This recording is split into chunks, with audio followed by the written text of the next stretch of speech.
teachers are kind of just like holding their heads above water, and they're kind of in a sense just waiting for it to be over instead of embracing the opportunity, the challenge. I mean, it's a challenge for sure. 100%. But embrace the challenge and let's get to work type of thing. 100%. And I've been saying this for a couple of years now. Like, we're not going back. Like, right. You may as well not just hope that it goes back to what it was. We've got to put that notion behind us as teachers, as educators. Like, the past is the past. Mm-hmm. The now is the now, and this is our new reality. And we either have to figure out how to live within that reality and thrive, or we are going to wither. Welcome to the Gamify Education podcast.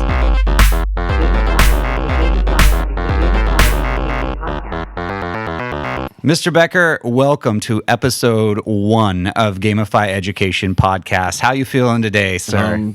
Doing pretty well. A little tired. It is Friday. Full disclosure, we worked a full week today, or full week this week, and we are now here after work on Friday recording our first episode of our podcast. And when I say first episode, what I mean is actually our 7th episode, but just redoing the first one because it was so bad. We had so many issues, technical issues, video issues, audio issues, content issues. And so why not? Why not? Yeah. We probably shouldn't have the worst one being the first one. 100% agree. Okay, so let's just jump straight into this thing. When we first proposed this episode, we came up with these concepts. We sat down, we had a company meeting, and we wrote down ideas for like our first podcast, like on the back of a napkin, basically. And number one is we said like, hey, we need to have an idea of like who we are, what we've been doing since we originally wrote our book, Gamifying Education, what we're doing now, kind of our background. We called it our Hello World episode. Apparently our other business partner, Devin, really liked that. Apparently it's a thing in the tech industry, but hello, world. Hello. I have one question for you. Oh, okay. Who do you think you are? I like it. Who are you, Mr. Becker? I'm a teacher of 18 years, both private and public school sector. Mm-hmm. I taught in 2 countries. One was the Dominican Republic, taught there for a year. And the other was Wisconsin. Country, but yes. Wisconsin country. I actually never had a full year of teaching in Wisconsin. I did summer school in Wisconsin. Right. I taught my student teaching in Wisconsin.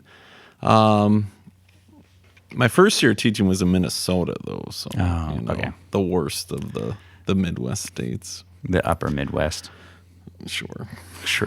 I went to college there. I graduated there. Then moved out to Washington. I did 3 years in private school. That was a tiny little school, multi-grade classroom. Mm-hmm. Moved to the eastern side of the state and was in public school for 13 years now. Yeah. I currently teach Math 7, pre-algebra, and algebra 1-2 to 7th graders. Yeah. So it's funny that you say you moved to Yakima and then you moved to the east side of the state, because I think anybody on the west side would consider Yakima the east side of the state. I meant further east. Gotcha. A little east. I do consider it central. Mm-hmm. Yeah. It's central Washington. I think there's 3 distinct sections to it for sure. What about you? Oh, geez. I think that this is also my 18th year in education. Yours is a little closer to home, huh? Yeah, I've never left home. I was born and raised in the same, basically, like 10 square miles. I went to college, like, in the same 10 square miles. I worked, the school that I taught at for 13 years was next door to the church I grew up going to. So the way I make it sounds like our town is like 5,000 people or less, but we have the area we live in is like 300,000 now. So it's a big place. I don't know. My family's here, and like Hey, there's nothing wrong with that. I know. I'm one of the few people who grew up here and actually enjoy it. But yeah, I went to college here. Great program because they really were dialed into the schools here in the community. I was a para-educator before I was a teacher. I didn't know that. Yeah. I was a para for a year in Pasco, Washington, at an elementary school. Then I did my student teaching at the same school that I was a para at. I then taught at private school for 2 years. I think I graduated like the 2009. And so the economy had collapsed and there were no jobs at all, just zero. I think that summer, two jobs posted in our 3 districts that we have in our area. And we're not small. Like our districts are tens of thousands of students. And we have 3 districts all in one single place that are all tens of thousands of students. And so the idea of having just like 2 jobs post between all 3 districts is absurd. Like there was nothing. And so I was fortunate enough not like to be able to get on to a private school, to be able to get the experience just teaching in a classroom, working in a classroom. And then I took a job in public school, taught 5th grade for 3 years. I had taught 5th grade at the private school as well. So I did 5 years in 5th grade. And then I became a math specialist / coach for 4 years. I really did enjoy working in the classroom, in the gen ed class setting. It was,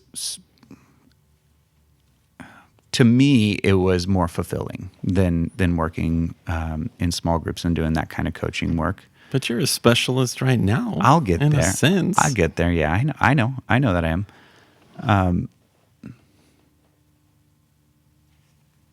Really, honestly, just if I'm going to be 100% honest, like I took that job because I got a grant for my master's, and so I needed to fulfill the requirements of the grant, and so that job fulfilled it. And it was never something that I actually like really, really in my heart desired to do. It was more of like this is a easy way for me to check this box so that I don't have to pay these tens of thousands of dollars back to the government. Sometimes that's how life goes. You do things out of necessity, not necessarily out of passion. But it has allowed me to get to this place now where you and I are sitting here doing things out of passion and no longer out of necessity. We get to pour into this concept of gamification that we love, or this concept of helping teachers have fun, helping students have fun. And all of that was because, I did the boring things when I was younger.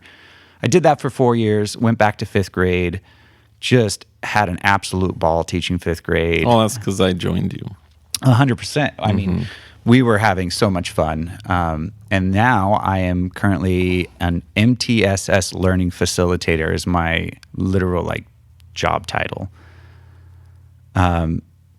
It's so undefined what I actually do. And every school is doing it differently. And I think every district has a different definition for it.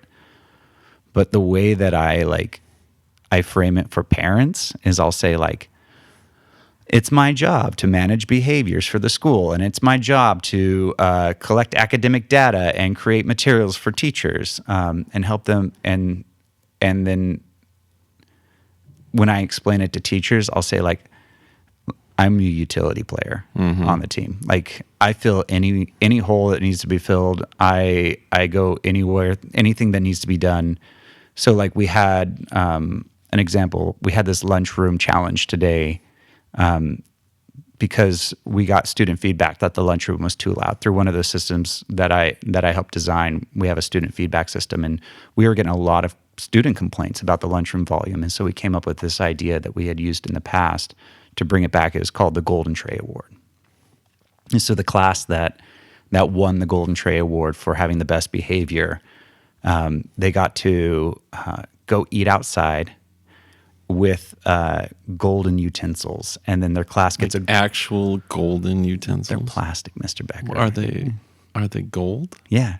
They are? Yeah. Oh, okay. Yeah, they're gold colored. Very good. And then they get the golden tray to keep in their classroom for the week. And so, I love it. Yeah. And so like today I went to Ace Hardware and bought gold spray paint during like. You spray painted their utensils? No. Oh, and then I got trays and spray painted trays. Like this is part of my job. I run attendance programs for our school. I do a lot. I run games in classrooms. I help teachers gamify their classrooms as literally part of my job right now, which is one of the main reasons that I moved into this position. Is when I was a fifth grade teacher, I was helping 20 to 30 students a year. That was my effect. Mm-hmm. When I was the math specialist, I was, helping move out students from like those math groups, probably about the same, 20 to 30. But there's students there that are really like suffering from learning disabilities or attendance issues or so many reasons, language issues, that they tend to stay in those like tier 3 is what we call them, but like the intervention groups long term, and they don't acquire the skills necessary to move out. And so it's like my net on what the school was about the same. So I figured, let's go back to the classroom and see if I can help more students there. Well, in this position, I have the ability to help anywhere from 350 to 450 students a year with the things that I'm doing. And that's kind of the big reason that I moved out of the classroom, is helping more people, helping more kids to be successful. And ultimately that's the goal of this whole thing too. Like we just want to try to help as many teachers, students, like we just want people to find success. It feels like in this moment in time, there are so many losses in education. Everything's an L, and I'm ready to hang a W on the board. No kidding. I mean, as a lifelong Mariners fan, who are, historically and just hilariously a terrible franchise. Well, I'm a Brewers fan, so we share a lot of similarities, never winning a World Series. I want to see us win. I know. Yeah. I want to see us win in education. I want to see our teams win, and I want to see teachers win. I had a student the other day. It's funny that you brought up, like, we had a lot of fun together. We taught fifth grade together for 5 years, right, at the same school. Yeah. And within those 5 years is how we really developed this concept and now have evolved it.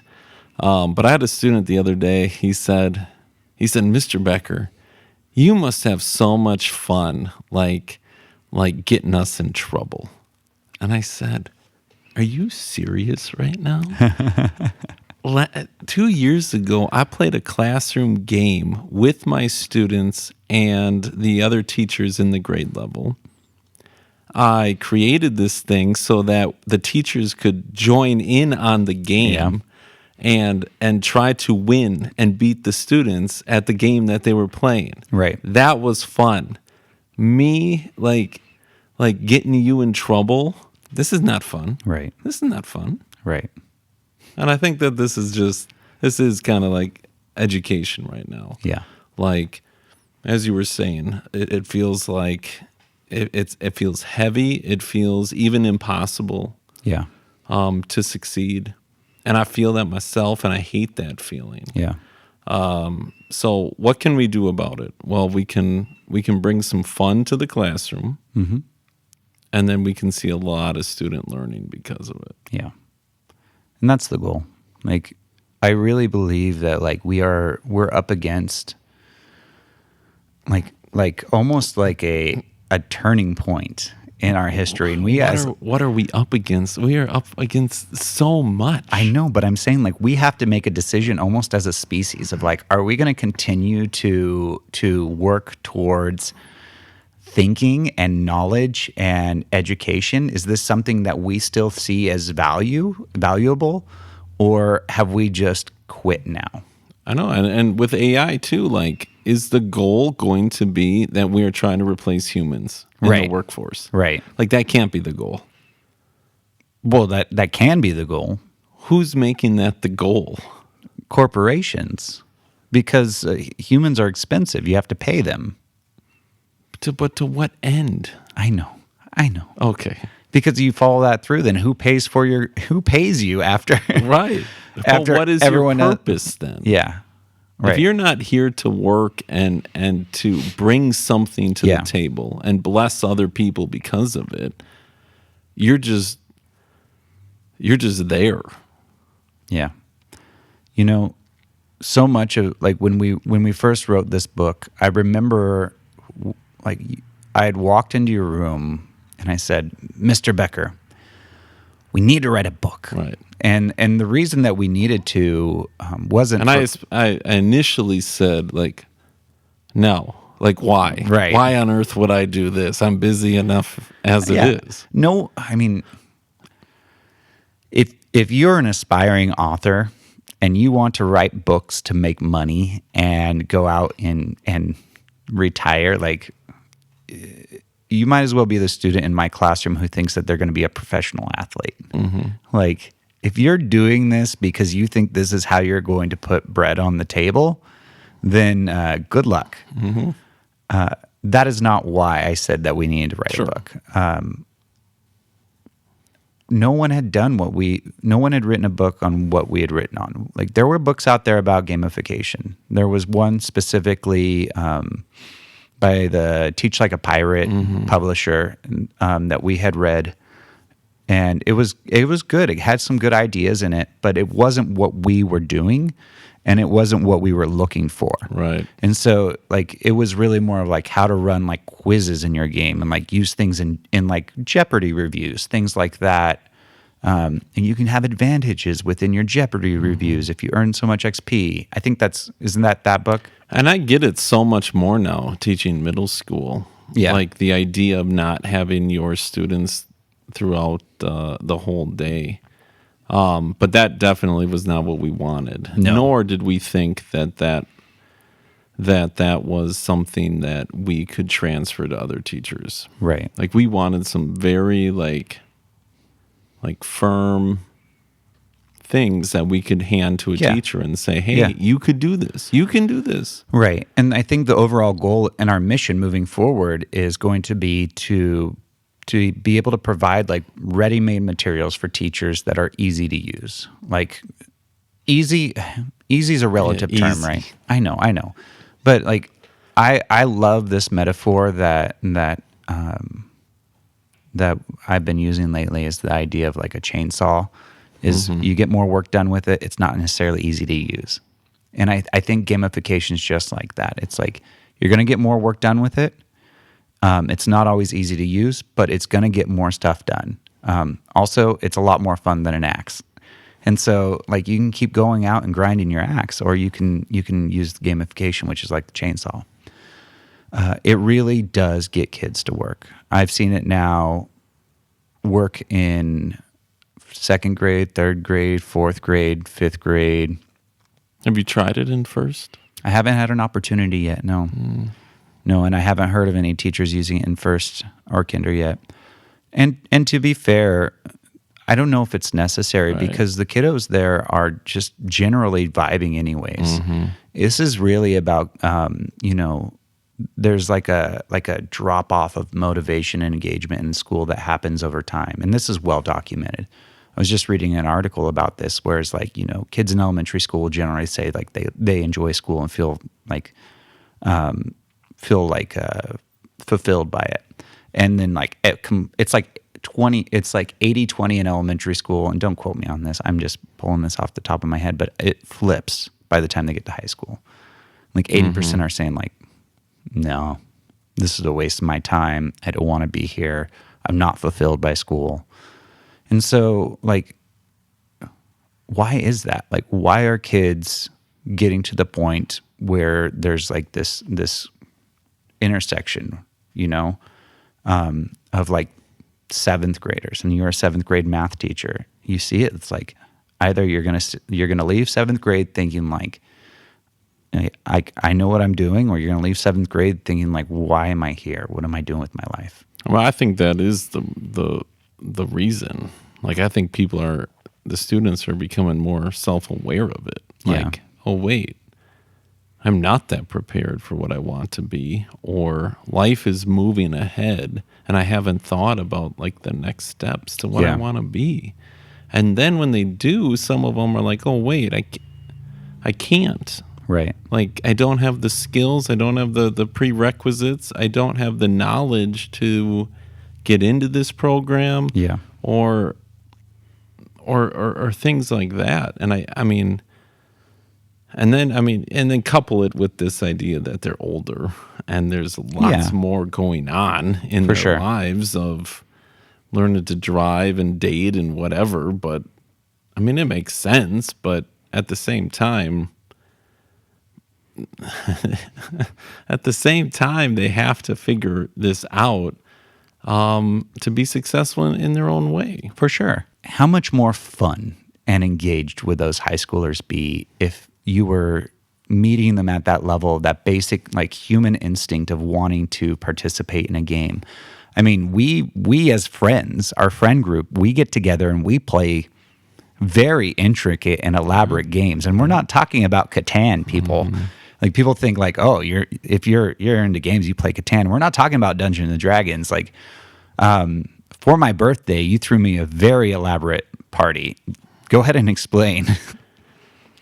Well, you started it, honestly. For my 40th birthday, that's true, but is that you hosted a Survivor-themed party. Yeah. So like the TV show Survivor. Right. So then I had to repay the favor. And it was a lot of fun making the challenges and thinking about what it was. I made a little game, like a card game in which we had a Survivor die type of thing. We had a maze game. We had a relay race. Yeah. We made fire. We voted our friends out. It was so much fun. And if you could bring that kind of energy to a school, kids show up. Because we forget that humans, like, just under the surface of everything, you peel back the layers and we want to be entertained. And like, that's where you want to get to what fun is. It's like, fun is enjoying what you're doing in the moment that you're in it. And it's like, why are kids disengaged? They're not enjoying what they're doing in the moment that they're in it. I don't know if I agree with the word entertain there. Like, I don't think we necessarily crave that the most. Because when I think of entertainment, I feel like we're not part of the thing. The game or the show, we're just an observer. Okay, I think of it differently. And I think inwardly, we want to be a part of it. Yeah. Like, we want to be in the show. We want to be in the game. So what entertains me is like, I'm entertained by writing. I'm entertained by lifting weights. I'm entertained by conversations. Like, that's what I mean when I say entertain. Or the definition and not you're just the observer. Right.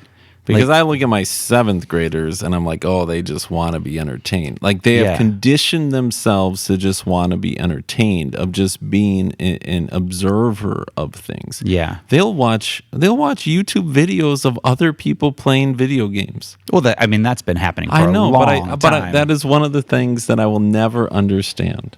I mean, I'm a little brother, so I do understand that, in the fact that, like, I spent my childhood watching my big brothers play video games. Out of choice, or out of that was what was happening? That was what was happening, absolutely. Right. But I still enjoyed watching them. Like, I know, but if you had the choice to do something or to watch it, what would you pick? Oh, to do it, for sure. To do it, absolutely. And I think that like you're talking about the problems that we have. So much of it is that, like, we are not doing enough stuff, real things, actionable things. And the very first professional development you and I ever did, I had just off the cuff said this line that was like, we were doing a professional development on a game called King's Blessing, which is a great learning the greatest fraction game ever. Yes. Well, absolutely. I don't think that's even in question, but that game is still alive and well. It's on our website, gamifyeducation.com, and it's an amazing fraction game. But I had said off the cuff, I said, games are an artificial authentic experience. And it seems like an oxymoron, but it's not. We learn through games. That's how we learn through play. That's how we're programmed. I think that there's something really important there. And the more serious we get at working with kids, the less engagement we get from them. We have to stop taking ourselves so seriously and start enjoying the fact that we get to work with children. And that's the biggest takeaway from the book, honestly. It was nothing that I wrote. It was what you wrote. Yeah. You kept going back to this idea that I was not focused on. I was focused on student motivation, on engagement, which was leading to student learning. You were focusing on bringing fun to the classroom for the teacher, for the students, which also would enhance student learning. Yeah. And that honestly is something that I feel like I'm missing right now in my current job. I know, but you have a new spark. I got a new spark. Yeah, here we go. So moving to middle school is so different than elementary. I feel like I might have to go back to our book and look at some of the things I wrote, because I didn't have this lens of teaching 150 students a day. Right. Okay. So I get 45 minutes a day to teach some of these kids. Right. Well, all the kids. And I've had a really hard time gamifying or bringing this fun to my classroom. So I have done a little, and I've experimented a little, and some of it was really good. We did some escape rooms. So I made some original escape rooms. It was like a board game escape room, and I was still handing out tokens as XP, and I was given bonuses in the class for that, and that was really good. But it's not enough, and it was so sporadic. I think we only had 3 escape rooms all year.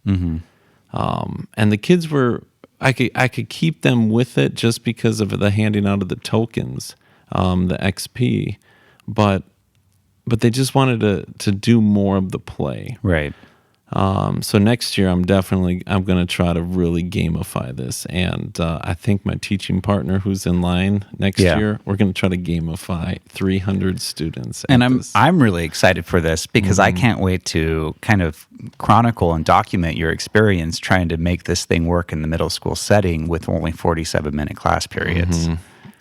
I'm definitely thinking outside the box in all facets here. Yeah.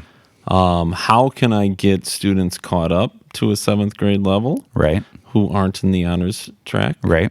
And then how can I bring the fun and the engagement to do it? And honestly, we're about ending the school year, and I wish kind of that the next school year would start sooner. Wow. I know. What a place to be in. I know. I'm ready. I'm not there, Mr. Becker. I'm not going to lie. I'm going to enjoy this summertime. Yeah. I've got some fish to catch and some sunshine to absorb. And I know, but then I lose that spark a little bit, and that's what I'm afraid of. Well, I think we'll be recording podcasts this summer, so that should keep it fresh and give you a sounding board. So that should be fun. All right, let's wrap this thing up. Part of this show, when we originally recorded this first episode, we had this whole thing where we had done these, I don't even need to talk. We started this whole concept of I was going to give you a quote, and the quote's either going to be a real quote from actual inspirational quote, or it's going to be a quote from a movie. I love movies.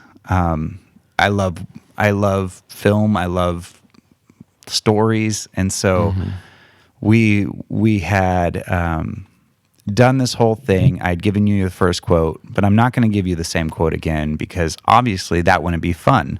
So the game is very simple. You get a point if you can guess whether or not this is a real quote or if this is a movie quote. And then you get a bonus point if you can tell me who the person is, if it's real, or if you can tell me that either the character or the movie it's from, if it's from a movie. All right. Let's go. Are you ready? I'm ready. All right. The quote is, get busy living or get busy dying. I mean, that's got to be a movie quote. Final answer? Yeah. Yes, it is. Of course. Okay. What type of real human being would say that? I don't know. I feel like there's people out there that talk like that. All right. Say it again. Get busy living or get busy dying. That sounds... See, are you going to try to trick me on this thing? That sounds like... I have not seen most of the movies in this franchise, but that sounds like a Fast and the Furious movie quote. You know, given my love for the franchise... As chronicled in the book. As chronicled in the book, man, I had written so much about Nas in that book that got cut. Did it make it? I don't remember. I think it did. I think what we should do is like a reread of our book, chapter per chapter, and just like almost like a watch party. Like people do rewatches of shows, and then they give like their app. We should do a reread of our book. Fun. We'll read chapter 1, and then we'll take notes, and then we'll discuss like, this was so dumb. Remember when you said that? Yeah. Yeah, that will be fun. Let's do that. Right. I think that sounds like a great like little run of podcasts, a mini stretch for a season. But anyways, no, not Really? Fast. Yeah, Shawshank Redemption. Really? Yeah. Say it again now. Get busy living or get busy dying. Did Morgan Freeman say Yeah. it? Yeah. Hold on. Get busy living or get busy dying. That was pretty good. No, pretty good. Oh, thank you. What does that have to do with what we're doing here? Yeah, and that's the other thing is I try to find quotes that are related to kind of like the theme or the topic of what we're talking about. I mean, you tell me. Why do you think I picked it? Like, what does it have to do with what we're talking about here? I mean, honestly, I think like this is a weird time to be a teacher. I mean, I started public education 13 years ago, and that was a different ball game. Yeah. Same district, even like the same type of grade levels. Even before I moved to middle school, it was a different world. Yeah. So now I feel like teachers are kind of just like holding their heads above water, and they're kind of in a sense just waiting for it to be over instead of embracing the opportunity.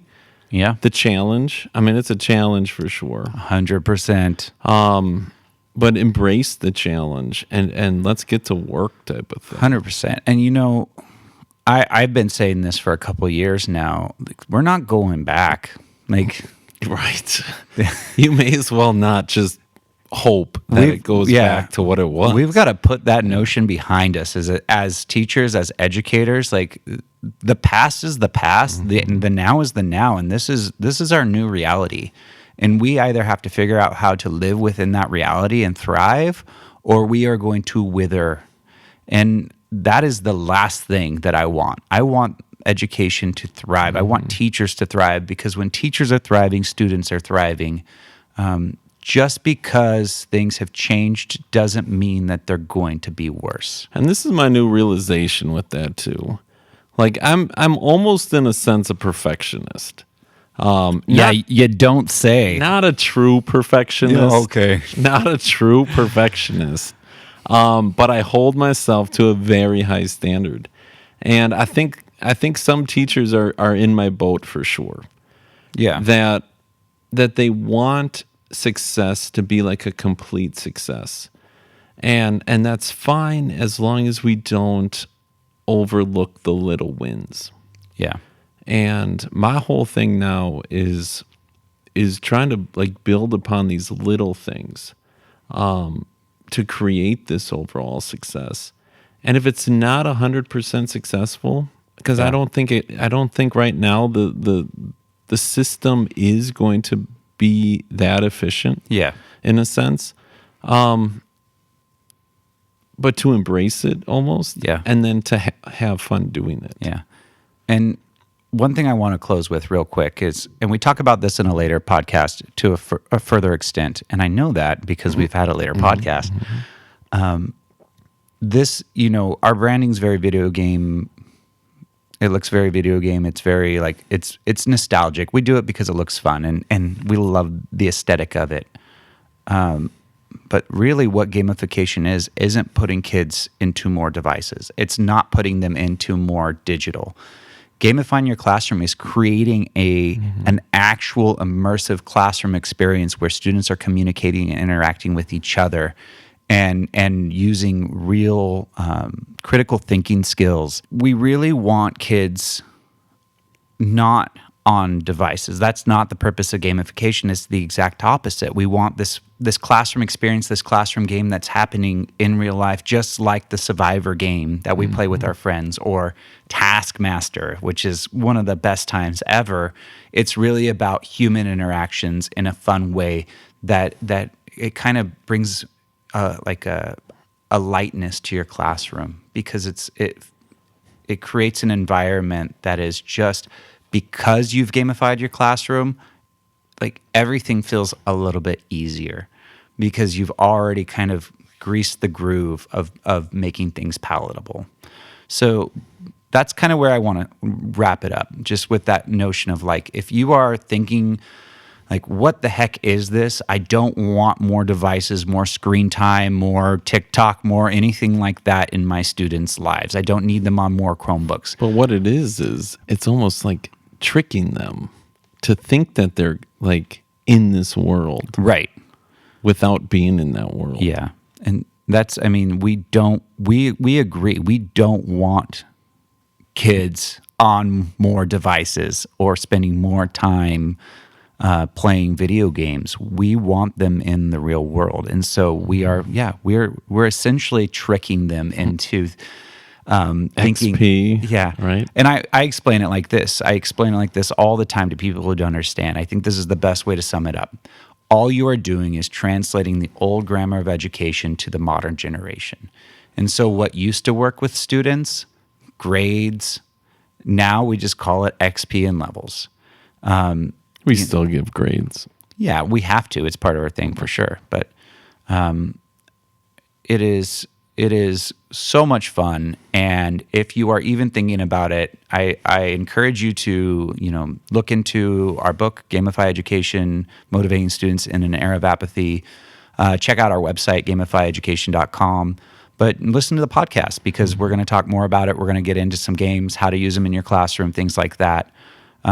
My wife's podcast, I think, is excellent onto the social emotional aspect of gamifying your classroom and why that's important. She did an awesome job of bringing that home, but I think we should talk about that as well. All right, Mr. Becker, it's been a long week. My wife's got dinner ready for us, so all right, let's go eat some food. There we go. All right.